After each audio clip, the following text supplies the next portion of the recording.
আজি গোসাইগাঁৱত মই বিশেষ এটা কাৰণত আহিছোঁ। কাৰণটো হ'ল যে এইখন যে আমাৰ all BTC differently abled person organisation আছে, তেখেতসকলে লাকি গিফ্ট কুপন অৰ্থাৎ আমি যাক চিধাকৈ লটাৰী বুলি আমি কওঁ, তেখেতসকলে এইটো আয়োজন কৰিছে।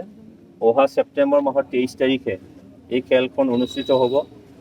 তো আজি চেলছ কাউণ্টাৰ অৰ্থাৎ অফিচটো আজি ইয়াত মুকলি কৰা হ'ল।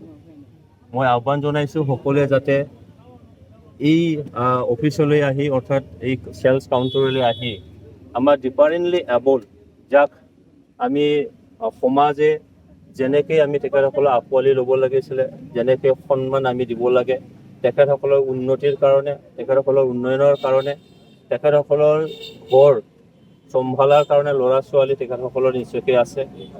তেখেতসকলৰ ভৱিষ্যত প্ৰজন্মক উন্নতি কৰিব লাগে আৰু অৰ্গেনাইজেশ্যন হিচাপে চৰকাৰী বেচৰকাৰীভাৱে তেখেতসকলে যিখিনি সুযোগ যেনেকৈ পাব লাগে, কেতিয়াবা আমি অজানিতেই হওক বা আমাৰ নলেজত থাকিয়েই হওক, কেতিয়াবা আমি তেখেতসকলক আওকাণ কৰোঁ।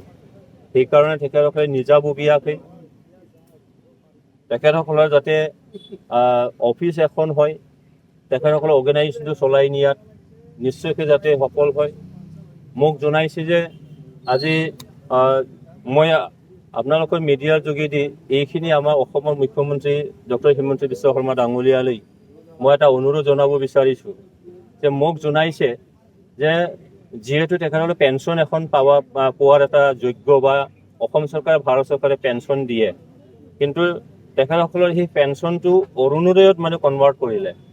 তো অৰুণোদয়ত কনভাৰ্ট কৰাৰ সময়ত বহু তেনেকৈ ডিফাৰেণ্টলি এবল্ড ব্যক্তিসকলে সেই মানে পেঞ্চনো নাপালে আৰু অৰুণোদয়তো তেওঁলোকে তেনেকৈ অন্তৰ্ভুক্ত নহ'ল।